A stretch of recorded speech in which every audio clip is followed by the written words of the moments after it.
Hi guys. So I was requested to go back over a topic of resistance switching. So I will run through this topic here now. And if there's any other topic as well that you'd like to go back over, let me know and I'll try and do up a video for them as well.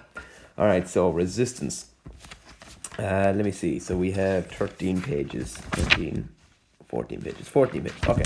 So this topic is kind of falls across many other in electricity. So I'm assuming you know the idea of a conductor. It allows energy to flow, the electrons to flow through it. Resistance, though, is the definition. The ratio of a conductor is the ratio of the potential difference across it to the current flowing through it. Now, that definition is phrased awkwardly. I don't like it. That's why I always just give the equation. What is resistance? It's V over I, okay? Because in other words, the ratio of the potential difference, which is voltage, across the current, which is I. You see? So you can just give the equation there. And that's what I always do. All right? I find the equation is a lot easier than trying to phrase it that way, basically. Okay. So that's our equation. R equals V over I. The unit is the ohm, which is the omega symbol. Okay? So that's the ohm. Okay? So the omega symbol. Please remember that. How would you measure it is an ohm meter. The easiest way to remember these is basically it's something meter. That's usually the way it works. Okay, so current is an ammeter, voltage is a voltmeter, and resistance is a ohm meter. You see, so it's just the SI unit meter every time. So they're easy enough to remember. If you are ever stuck, you can't remember it, fire down multimeter. You won't get full marks because technically that's a cheap option out. They want this specific answer, but you might pick up something. It's better than nothing. Ohm's Law. Okay, so Ohm's Law is an important one. So Ohm's Law states that the current flowing through, let me highlight that there. The current flowing through certain conductors is directly proportional to the potential difference across it, assuming a constant temperature. Okay? So you can give that, all right, because it's going to be 3 marks for that bit and 3 marks for this bit, okay? Now, you can give the equation I is proportional to V. So you could say current proportional to voltage, but then you would have to include afterwards this bit, assuming a constant temperature, okay? So if you leave that out, you only get 3 marks. So if you give the maths equation down here, okay, you give this, but you don't mention assuming constant temperature, you get 3, all right? So I would always go current is proportional to voltage, assuming a constant temperature. There you go, all right? In other words, if we had a graph, voltage, current, or whatever, you would have a straight line like that. Okay? That's Ohm's Law. As one goes up, the other goes up. That's it. Okay? Okay, so this can be written as, so then,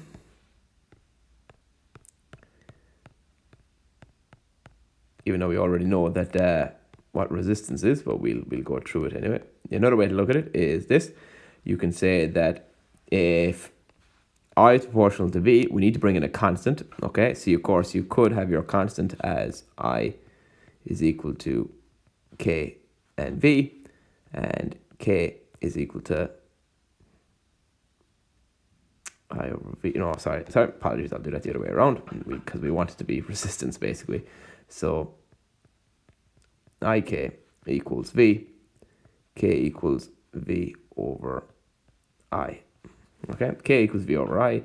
So if K equals V over I, resistance has to equal that, because that also equals resistance. So resistance is equal to V over I. Now, if you did it the other way around, I gave K to the V, you'd notice that V over, or I over V equals 1 over R. Okay, so therefore you just invert it and you find out a K is R. That's all. But it's just easier to do it that way. So just keep an eye on that, basically. So the resistance here is the constant. Okay. The reason it's a constant is because if we change the temperature, we change the resistance. If we change the wire, we change the resistance. So it's a constant. So always remember, the constant isn't just a random thing floating around in space. A constant is something you keep the same to prove your everything else, okay? All right, so we want to prove that I is proportional to V. Current goes up, voltage goes up, current goes up. Then everything else has to be kept constant. And it's easier to say, well, that's resistant then, because temperature affects resistance, the type of the wire affects the resistance, the size of the wire affects the resistance, and the thickness of the wire affects the resistance. So the constant is the resistance here. All right. If a conductor obeys Ohm's law, that's okay. That's all right. Don't worry too much about these symbols. Most of them are in the log tables anyway, but if they're not, these are kind of the most of them. The key ones really for us are, let me see now, variable resistor. A battery, remember that the small side is minus and the large side is plus when you're drawing it, or if you're asked to draw it. The ammeter, the switch, they don't really use fuses anymore. I don't really see them given.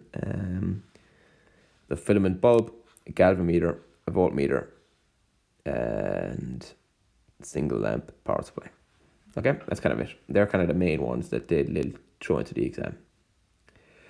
Variable resistor is, or rheostat as we also call it. Basically how it works is you have the current goes in here and it's going to go into this contact and out, as you can see in the diagram. And how you increase the resistance is you basically move this along the wire, and then the more coils you cover, the more copper, it's copper wire usually, the more that it has to pass through those wires. Okay, so because the current is now going through the wires, there's more wire. We've increased the length. So because we've increased the length, we've increased the resistance. That's why it happens. That's how you can increase the resistance, by sliding this up. And obviously you decrease it by sliding it down. That's all. Don't worry too much about this. This is kind of how they do your dimmer lights, a dimmer switch. So how a dimmer switch kind of works is the movable contact. When the current comes in here, so obviously right now the light is at its dimmest, and then when you turn it the other way, it brightens up. Okay, so that's kind of the way it works. All right, now the key. So don't worry too much about those. Dimmer switches really are kind of gone out of fashion, really. They won't really ask that. So resistors in series. So when resistors are in series, okay, we know that R plus R plus R, okay, equals the total resistance. And we also know that V plus V plus V equals V total. So R plus R plus R equals resistance total, okay? So if you remember back to earlier in electricity, in series, all the voltages add up. So when they're in series, all the voltages add up to each other, okay? So in series, voltage equals voltage equals voltage, okay?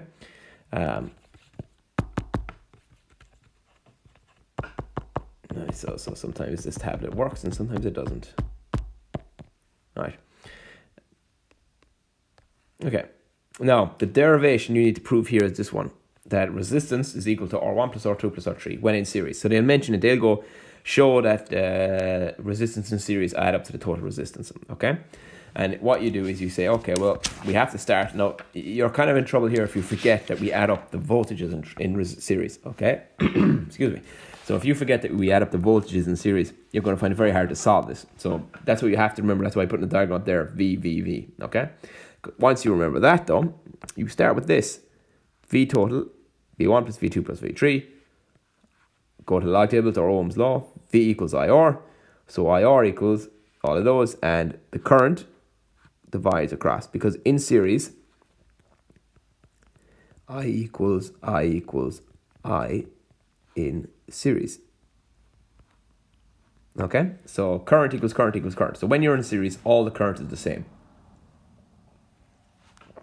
So therefore, all the currents cancel, and we're left with that. That's it. So remember, V equals, in series, V1 equals plus V2 plus V3 plus V4 equals V total. V equals IR, okay? And then, of course, what we say then is, well, the current is the same when in series, so they cancel off, and we're left with the R's.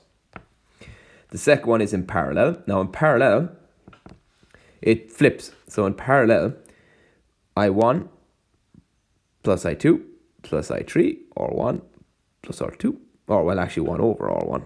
That's awkward to draw in there. I don't have enough space. Okay, so the currents all add up together, and V equals V equals V. Okay, so V1 equals V2 equals V3, if you will. Okay. Right, so in parallel, it flips. Now the currents add up and the voltages are the same. So in series, the voltages add up and the current is the same. In parallel, it flips. The currents add up and the voltages are the same. Okay? So what we want to prove now is this. Okay? How do we get to this? All right? So again, we have to remember, okay, This time, we have to remember this bit. Okay, the currents all add up. That's what you always start with. What adds up? Okay, so we say total current is 1 plus 2 plus 3. And again, bring it back to this. Current is voltage divided by resistance. So voltage is all the same. And because voltages are the same, they all cancel off. And we're left with our equation. There you are. Okay, so that derivation is fairly straightforward. Usually they ask this one. Okay? This is... It's usually this one that they ask for, okay? It's very rarely asked the other one. The other one's a little bit too easy. It's always this one they often see. Now, that doesn't mean they won't ask it. They often can ask the two of them, but it's more often than not this one you'll get. Okay, so we'll fire through. Let me see. 1, 2, 3. So 3 questions. These are fairly straightforward. I'll just state the equations. The real one is down here. This is where it gets a little bit tricky, but again, and then at the end of this topic, there is, I didn't do it up. I found it online. I thought it was very good, so I edited it a little bit. But basically what it is, it explains how to answer every single circuit question, and I'll go through it with you. And you basically follow that format, and you answer every single circuit question every single time. It never changes. Okay, so we'll fire through these. Again, how we answer these questions, you write all your values on the left-hand side. Okay, and then you state your equation, fill in your answer every time. So the current through a conductor is 4 amps. So current equals 4 amps. The PD, which is potential difference is voltage, and you'll tell it anyway because they always say V. So I mean, that's kind of the easy one to get away with. V equals 20 V. And calculate the resistance. So they want us to calculate R, so we'll say R equals R. Okay, so we go to the log tables. V equals IR. There you go, 3 marks given to you. R equals V over I. So you should, when you put in those values, get 5 ohms. Please remember to state your SI unit. You forget to give the SI unit, they take a mark off. Always remember, you don't get marks for giving the SI unit, but if you don't give the SI unit, they take a mark off. Okay. So, no, and actually, before anyone asks, yes, if you state that for your equation, you get full marks. Okay, so you don't have to go V equals IR, R equals V over I. You can go straight to that bit, R equals V over I. All right, so more often than not, they will allow that because they kind of think, it's the same equation. All right, but for people who'd like to skip this step and go straight into the values, they will take a mark off you. Okay, sometimes the marking scheme will specifically ask for the equation. You're not going to lose. It takes you 2 seconds to write out the equation. Please write out the equation. Okay, and then state the SI unit at the end. Okay, you're basically covering your bases. All right, so if they ever decide that they want to change the marking scheme or give marks for the equation or stuff, if you haven't given the equation, they won't give you the marks. That's kind of the end of it. So what current flows through a resistance of 100 ohms when it is connected to a 200 light? So now we have a resistance,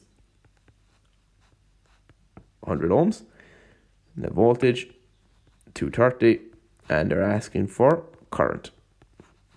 What current? So if we rearrange the equation from above, I equals V over R. Sub in your values, and we should end up with 2.3 amps. We'll get the amps. There you go. Okay. Now I know I'm not writing in the values because I'm a little bit caught in space. So I'm assuming you can do that yourselves. If you have any questions, by all means, ask them on the Edmodo page, and I'll get back to you. All right. So the last one. Now look at this here. Now at a certain temperature. Now, realistically, when we're doing these, we assume that the temperature doesn't change, because if the temperature changes, it changes the resistance. Okay, so that's kind of a key thing here. So the big problem with physics is really that there are a lot of things like air resistance, temperature changes that affect things, and we just pretend it doesn't happen. All right, so you always assume that it's at a certain temperature. Okay, so this time it mentions it, but the only time they'll ever change it is when they merge heat with electricity, and what they'll do there is they'll say the temperature increased by so much, how much resistance would change, and you have to work out the power that went into it, and then go back to find the voltage, and then you find the current, and you find the resistance. Okay, but they're very hard. They're very rare. I don't think I've seen something like that asked. It'd be awful difficult, actually, to be fair to them. All right, so the current through a conductor is 3 amps. So again, write everything out. 3 amps. When the potential difference, PD, is 24 volts, so that's easy. V equals 24 V. Find the resistance. We want R. All right. And then when the temperature of the conductor is raised, the same potential difference causes a current of 2 amps to flow. Find the increase in resistance. Okay, so we have 2 parts here. All right, so we'll part 1. Okay, V equals IR. So R equals V equals IR. V over I. Okay, so that's going to be 24 divided by 3, 8. Yeah, I think so. My calculator is there somewhere. A second. I'll check that in a minute. I think it's right though. Okay, so that's the answer to the first part. We're done. Now, part 2 says when the temperature conductor is raised. Okay, so the temperature is raised. Okay, the same potential difference. So for part 2, we're going to rewrite all our values. V is 24 amps. Our current is 2 amps. Find the resistance. Okay, so now R equals 24. Oh, that's easy enough. Divided by 2, which is 12 ohms. Okay. Oh no, that wasn't the question. Apologies. The question is find the increase in the resistance. Okay. So we have 12 amps. Okay. 12 amps when or 12 ohms. Sorry, when I equals 2 amps. Okay. So therefore, 12 minus 8 equals 4 ohms. So increase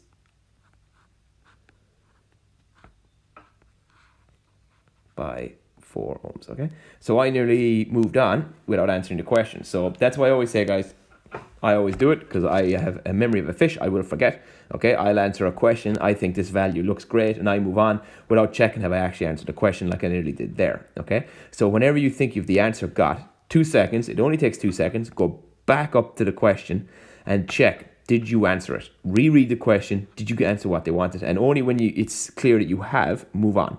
Okay, so I nearly moved on until I looked at this bit here, find the increase in the resistance. So obviously I knew straight away this was wrong. I have to go back to it. Okay, all right. So now, resistance of conductors. So this bit here explains where we get this equation down below here. Now I'm going to explain then that I don't have my log tables with me, but as far as I know, that's what's in the log tables. But there's a trick with that. All right, so the 4 factors that will affect the resistance of a wire or a copper wire or a conductor. Okay, the length. That's very straightforward. I mean, for example, if I have that's the resistor. Okay, that's got a resistance of 2 ohms.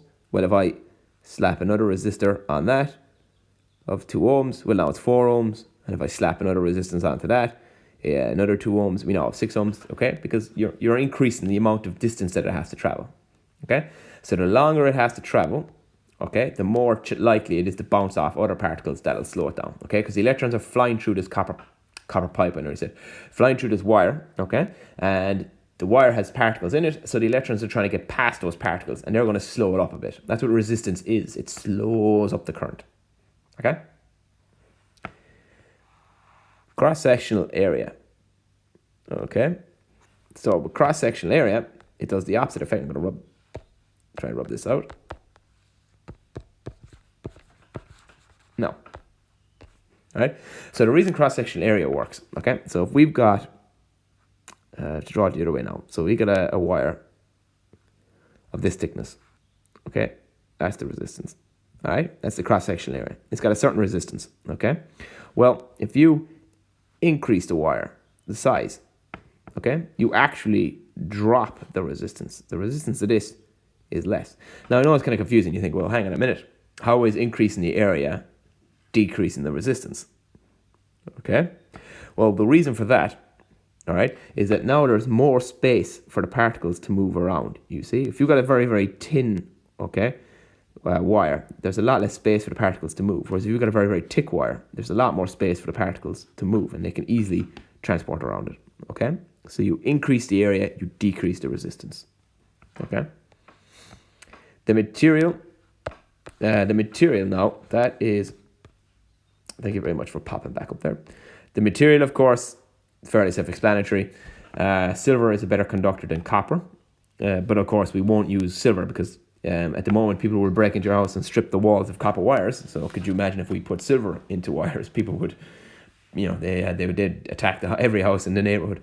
So the different materials have different resistance and of course temperature. Okay, if it gets hotter, it's more resistance. Now the reason, somebody asked me before, a student, he couldn't grasp his head around this, so I'll try and explain as best I can. How does temperature change the resistance? Okay, well the reason temperature changes the resistance, okay, is that if something is hot, that means the electricity, okay, is being changed from electrical energy to heat energy. Okay, so if the temperature of the wire goes up, well what that means now is that as the electricity gets to that part of the wire, the electrons are heated and they get converted into heat, so they contribute to the heat and they come off as heat. Okay, that's why. All right, so resistance increases as temperature increases. Okay, except for a semiconductor, and that's a different story altogether. All right, now the two that you really need to know about, are the top two. They affect it mathematically. The bottom two are just kind of extra ones to know, because they could always say, other than length and cross-section area, what factors affect the resistivity of an object, the material it's made from, and the temperature. Done. Okay, they won't affect the maths, but they're a theory question. They can fire in at the end of a long question. So what exactly is resistivity? There are two definitions. Pick either one. Doesn't matter which one. Okay, I like the first one. The resistance of a cube of material of side 1 meter. Done. Now, if you think that's a bit easier to do the second one, you can. The resistance of a material of unit length L and unit cross-sectional area A. Okay. So some people prefer the second one because they can easily fix it with the equation. Okay, they can easily use this equation on here. Resistivity is the resistance, okay, and the area. You can't use the equation for this one. You have to give that. Actually, let me think about that. I have to double check that. I think you actually can give the definition there, actually, okay, because it is the same thing. Just have to give also resistivity, resistance, area, length. Now, don't say area. You have to say cross-sectional area. Sorry.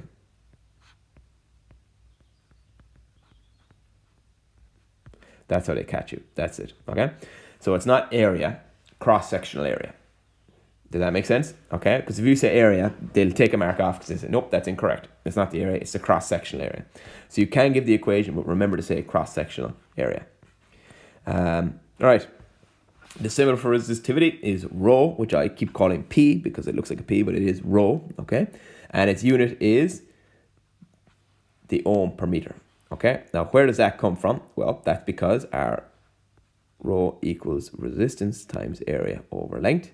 Okay, so resistance is ohms, area is meter squared, and length is meters. You see, meter cancels the square, ohm meter. So that's where it actually comes from. Resistance is ohm, area is meter squared, length is meters. The two cancel, ohm meter. Okay, and then this just kind of goes back over what I said. Resistance is proportional to length. Again, remember, they're equal to all the parts, but they're proportional to the individuals. Okay, so resistance is proportional to length, but it's inversely proportional to area. Resistance, not resistivity. Resistivity is proportional to area and inversely proportional to length. Okay?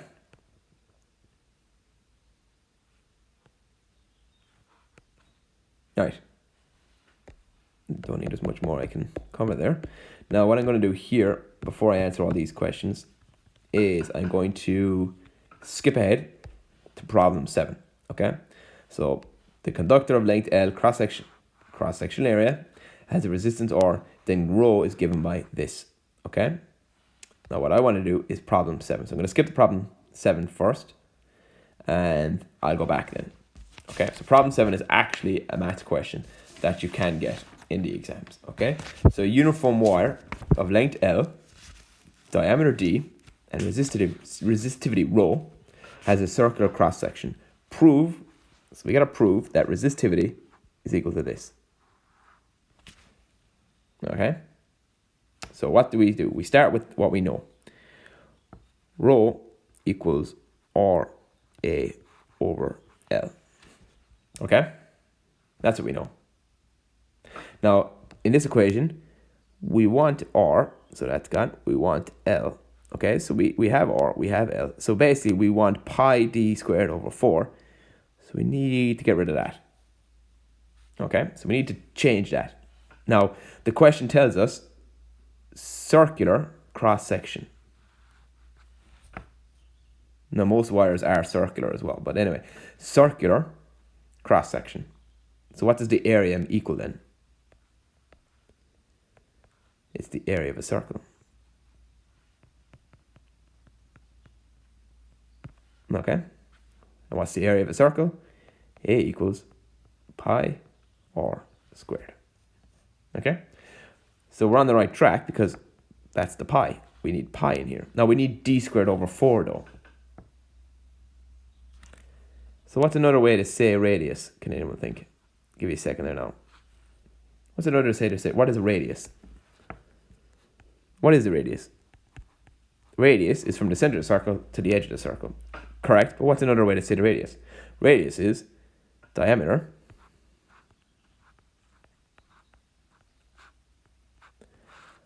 divided by 2. It's half the diameter, which can be rewritten as d over 2. You see? The radius is from the center of the circle to the edge. Perfect, fine. What's another way to say it? It's half a diameter. D over 2. So therefore, r squared is equal to d over 2 squared, which means it's d squared over 4.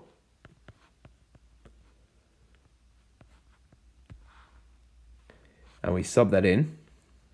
So we're going to call this 1, this 2. So sub 1 and 2.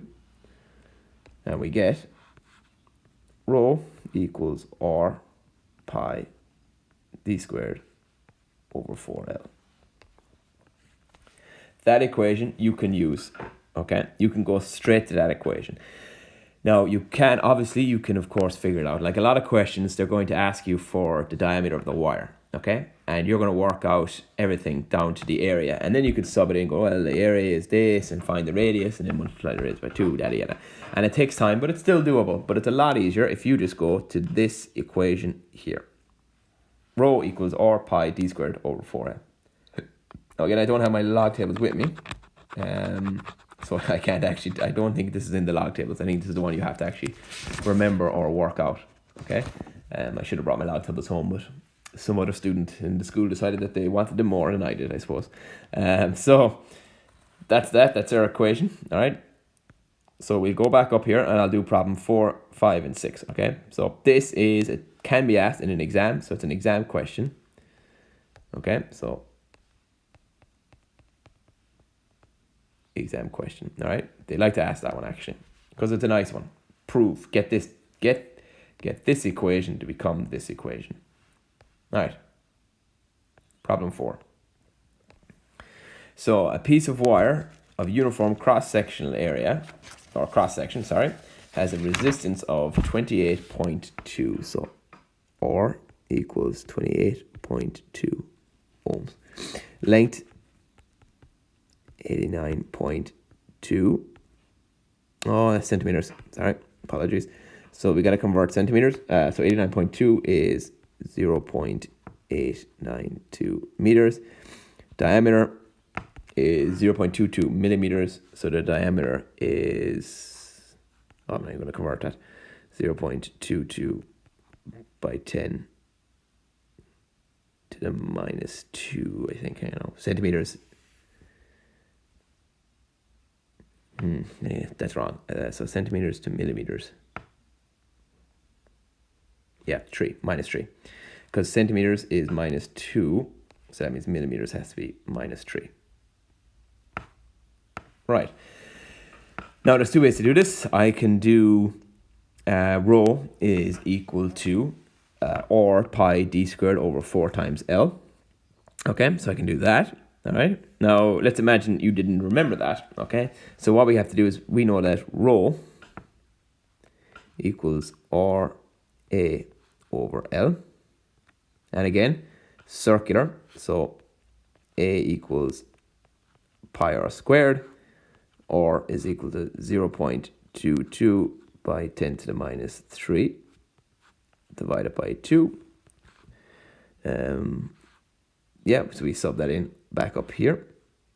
Back in here. So A equals pi 0.22 10 to the minus 3 over 2 squared. And that gives me a value of, I'm going to squeeze it in down here, 3.8 by 10 to the minus 8 meters squared.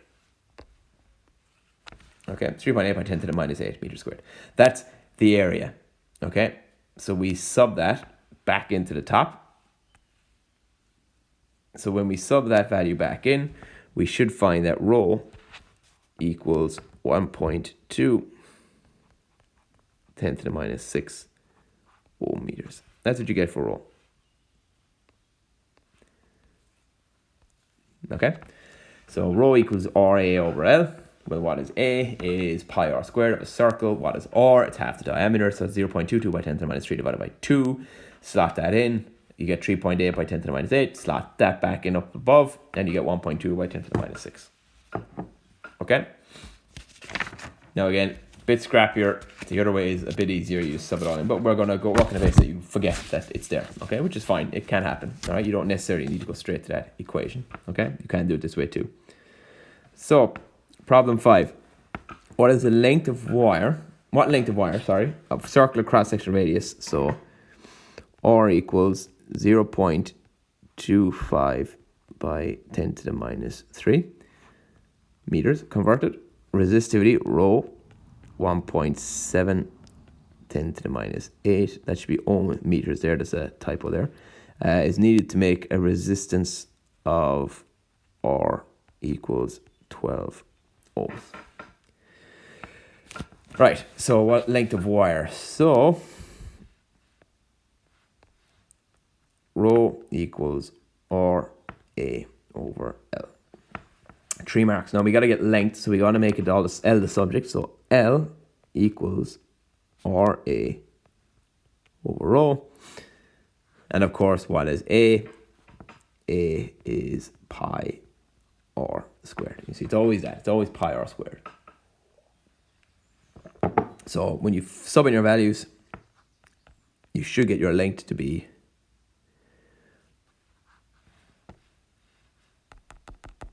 sorry, that didn't come out very well. Length equals 138.6 meters. Okay, so you get your values. Rho equals RA over L. We need to make L the subject. L equals RA over rho. What is A? A is pi r squared. When you find that, sub it in, and away you go. All right. So problem 6. A 20 ohm resistor. So I'm gonna have to rub this out down here. Just give me I need the space. Great. Tablet, just rub it out. There we go. Okay. So a 20 ohm resistor consists of, R equals 20 ohms. Write out all the values as you get them. Uniform cross-section area, again, yeah, circular, obviously, of length L equals, oh my God,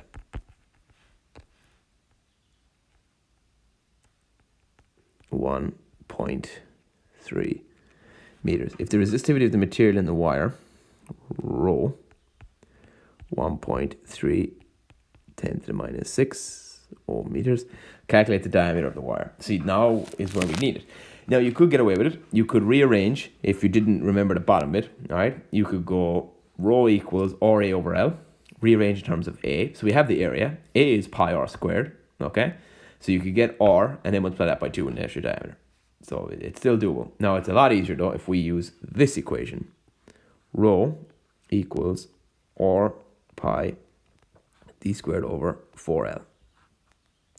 Okay?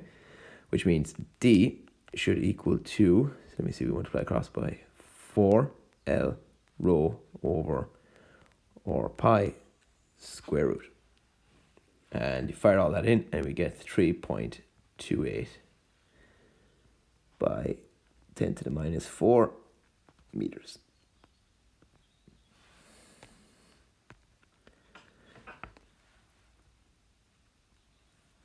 Okay, so rho equals R pi d squared over 4L. D is equal to the square root of 4LP, or 4L rho over R pi. Now again, as I said, if you forgot that equation, if you didn't remember this, you could of course go Rho equals or A over L. A equals, that'd be rho L over R, which equals pi R squared. Find R squared and sum it all back. Okay. For some reason, this marker is getting worse as this video goes on. All right, so measuring resistance using a Wheatstone bridge. So, with these kind of questions, all right, check where the electricity is coming from. This is the trick to this, because your equation, it's in the log table, is R1 over R2 is equal to R3 over R4. All right. The problem is, when do we know what's R1, what's R2, what's R3, what's R4? Check the direction of the current, or the voltage, or whatever. You see, it goes from the plus, which is the larger side, so the larger side is always plus, down, okay? When you know which way it's coming in, you draw a line like this. So now you have R1 over R2 equals R3 over R4. You see?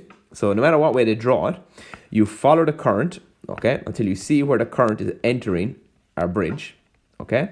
You follow the current, it's going this way. So therefore, it's going in, it's going down, down, down, down. So what you do is you say, well, that's over that equals that over that. That's how you figure out your 1, 2, or 3, or 4. Okay? Follow the current. Where's the plus of the battery or the power supply, and what way is it going in, and follow it around. That's it. That's how you figure it out. Okay? It's always balanced or zero. Usually the question is going to be, I took this from an exam paper. They give you R1, R2, R3, R4, what's R1, R2, R3, what's R4, or etc. Some version or variation of that. Okay? Uses, temperature control, and a fail-safe device. That's basically it. Okay? Because what happens is that if it's a temperature thing, okay? If this is balanced, it's zero. So if the temperature, say, in one of the rooms goes up, so there's a fire in one of the rooms, say the temperature here changes, well, when that temperature changes, the resistance are no longer equal, current will flow, and you set off an alarm, okay? Or if it's a fridge, if the temperature gets too warm, then the current flows, turns back on the fridge and cools it back down. That's kind of where it's used for temperature control or a fail-safe device. Now, the meter bridge is a little bit easier. This one came up in an exam paper question. Let me see, I took a note when it came up. 2007. So it's been a long time since one of these came up, actually. I think it's because a lot of the reasons is to see they haven't updated the course, and a lot of these are not really used anymore. They've a lot better sensors. You know, nobody really uses a Wheatstone bridge. A lot of times now there's temperature sensors, which are a lot more efficient than a Wheatstone bridge. But you know what? It's no harm to know them. So the meter bridge, kind of the exact same. You see, it's R1 over R2 is equal to L1 over L2. But again, if you look at it like a Wheatstone bridge, that's your plus because that's the larger. That's your minus because that's smaller. So the current goes this way, and then it goes down here, back up, down here, back up. Okay, so if we look at it like a Wheatstone bridge, you've got R1 over R2 equals R3 over R4. So it's the exact same. You see, R1 over R2 is equal to R3 over R4. The only difference now is they are now length 1, length 2. That's it. So it's the same thing as the Wheatstone bridge, except now we have a length of wire that we change the lengths to make it 0. Okay, so what happens is you move this piece of wire here up along or back to change the resistivity until this reads 0 reading. Okay, but it's the same process. Follow the wire, follow the power, goes this way. So therefore it breaks into two paths. So it's this over this equals this over this. You see? There's a trick to all these. And that's where you get that equation. Okay? So this exam question here, this came up 2007.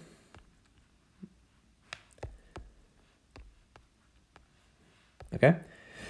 So we have two wires. We have a wire, power going in. And again, look at the battery. This is the plus, that's the minus. The plus is always longer than the minus. Okay? So the power is going this way.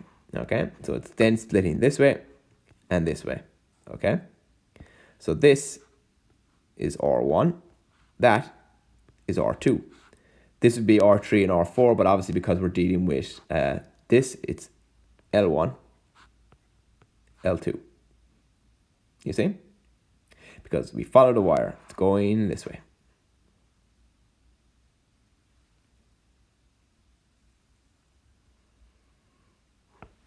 All right. I think I made a mistake in my own maths here. I'm looking at it.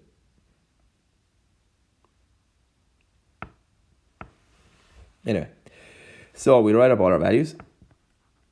R1, R2, L1, L2. So I got a bit of space here. So R1 equals 20.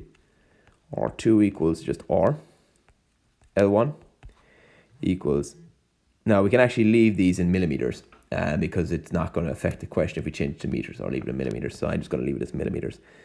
718 and L2 is 282. So we fill in our values.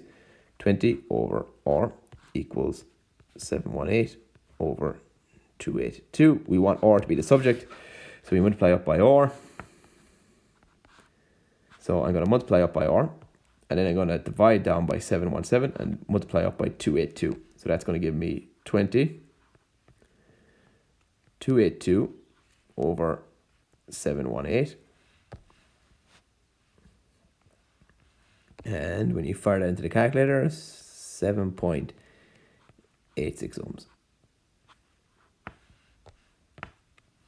Okay, so again, that's how you set it up. Okay, you just look at the question, follow where the electricity is coming from. Okay, because you need to figure out what's 1, what's 2, what's L1, what's L2, what's R1, what's R2. Well, this is plus, that is minus, so the power is going to go this way. Okay. When it hits here, it's going to split into its two paths. All right. Path 1 is going to be R1, R2. Path 2 is going to be R3 and R4. Now, obviously, it's easy here because we have the lengths. So the question somebody's going to ask me is, well, what would happen if this was the Wheatstone bridge, and you said this was R1, and this was R2, and this was R3, and this was R4? Nothing. It would be the same answer. Okay, you'd still work it out the same way. It doesn't matter which side you make R1, R2, R3, R4. Once you have the correct way, as in R3 over R4, R1 over R2, top over bottom. Once you've that correct, it doesn't matter which side you make 1 and 2, 3 and 4. Okay, you just got to make sure you do the correct resistance over each other. Okay. Potential divider circuit, don't worry about this. This is more if we were doing applied electricity, which we don't. Applied electricity is a horrible topic. I did it 1 year with a group because they wanted it, and it took about 2 weeks to do, and in the end none of them did it because it was very hard. So I wouldn't advise doing it, but if you want to have a look at it, you can. All right, so here we go. Solving electrical circuits. So electrical circuits, guys, I have here 3 steps, what to do, and then a sample solution basically talking through. So I'm going to talk through it, what to do to solve. Okay, you follow these 3 steps. All right, 1, 2, 3. You follow these steps and you will answer every single circuit question. Okay, because following these 3 steps is it. If you want to challenge yourself, go to where's my book there? Actually, I'll look it up there now. So page 261.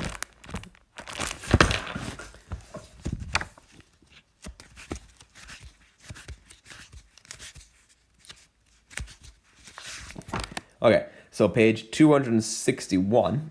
Okay, I think I know I've mentioned down here somewhere. 261.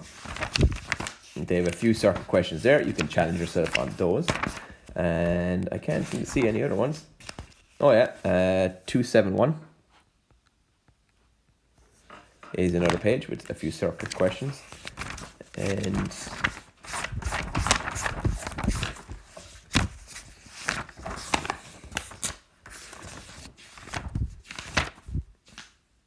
255. So these are all the ones with circuits. If you ever want to have a go, just having a go at answering the circuit questions. And 250. Now the 255 and 250 are a bit more straightforward because they just deal with they don't have resistance because they're before resistance. But still, it's good practice to have it. So 250 maybe work this way: 250 to 255 to 261 to 271. Okay, but they're all the kind of circuit questions. Anyway, I'm gonna rub them up because I want my space back. Right. So step 1, find the total current flowing through the circuit. Okay, so the easy is, of course, total voltage. They usually give that to you. It's either written on the battery pack or they tell you going into it. Okay, this is usually given to you because obviously if you set up a circuit, you know the voltage that's going through the circuit, if that makes sense. Okay, you set that, so there's no point you finding that. Okay, so you need to calculate first total resistance.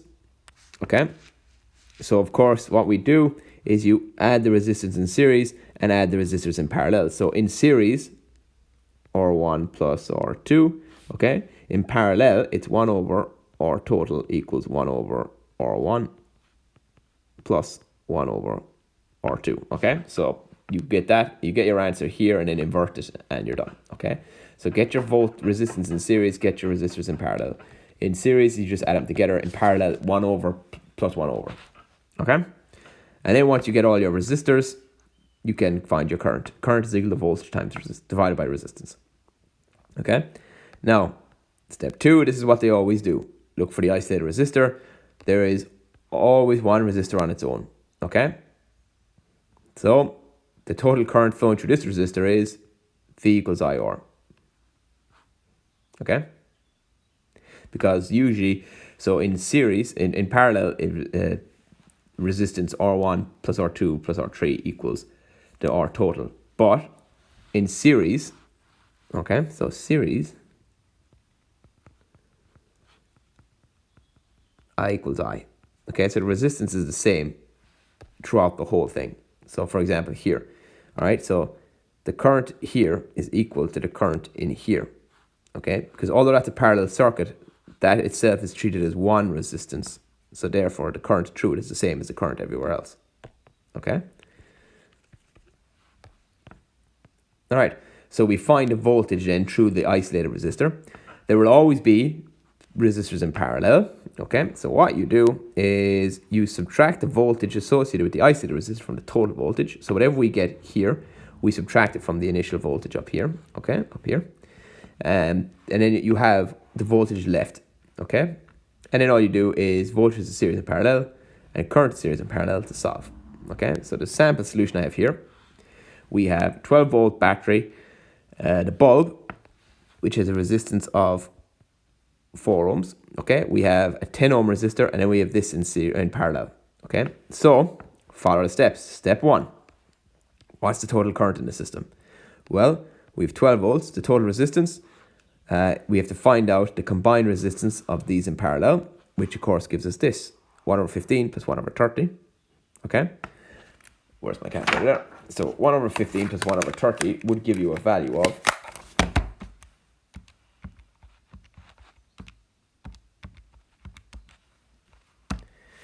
1 over 10. Oh yeah, that should, oh yeah, so the answer is 10. So that gives you 1 over 10, you see, or 0.1. And then all you do is you invert it to find the actual resistance. So the total resistance is the 10 from the parallel, the 10 from the resistor on its own over here, okay, and the 4 from the bulb. So the total resistance of the circuit is 24. So therefore the total current is 0.5 amps. Okay, so that's step 1, done. Step 2, find the isolated resistor. There are 2 here. Okay, there is the bulb and there is the 10 ohm resistor. So we find then the 10 ohm resistor, the current or the voltage going across each of these. So current is 0.5 because it's the same. I equals I equals I, if you remember that. So in series, I equals I equals I. Okay, so therefore the resistance is 10 for that one. The current is 0.5. Our voltage is 5. And down here it's 2. Okay. So step 3, what's left? Okay, so we know there was a total of 12 volts. Well, 5 minus 2 means we're left with 5 volts. Okay, so the potential difference across both the 15 and the 30 ohm resistors is 5. Okay, because in series, in series the voltages add up, but in parallel, V equals V in parallel. Okay, whereas in total it's V plus V plus V for the series. All right.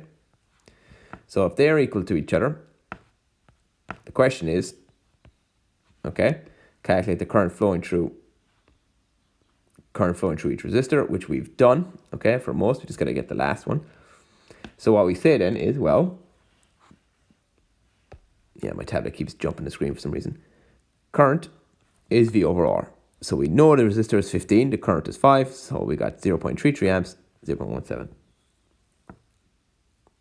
And if we add these two together, we should get 0.5. Okay, because obviously the parallel is in series with the others. Okay. Now there is another way to do this, but it doesn't always work out. Okay, so 30 is twice 15. Okay, so therefore 2/3 goes through the 15, while a third goes through the 30, and work it out that way. But that's very awkward. Okay, and it always doesn't work. No, sorry, not always. Doesn't always work. Sorry, not always doesn't work. It doesn't always work because sometimes the question won't be in ratios, so you have to actually work it out. And that's it. Okay, you basically break it down, find the total current, find the isolated resistor, and look at the remaining resistors. And the question is nearly always the same. It's always either find the current through one of these, or what's the resistance of this unknown one, and they give you all the other values. Okay? All right. So that's that. That is resistance. Hopefully it helps. Practice answering these circuit questions. Okay? That's how you generally answer them. Step by step by step by step. Follow these 3 steps. Works every time. Now, looks a bit confusing, but the best way to practice these or answer these and get used to this is actually answering questions. So answer the questions in the book and then find a few exam paper questions that have circuits in them and answer those. Okay? Practice makes perfect. Again, if you have any other questions so somebody was asking about electricity questions, try not to be so broad and say, could you go back over waves or something like that. Be specific with a topic, okay? Because electricity is a large topic and waves is a large topic. So if you can, like say, if resistance was asked, they're not one person. So if there's any other topic you'd like me to go back over, please do state it and I'll do up a video and we'll go through them. Okay? So hope this helps, guys.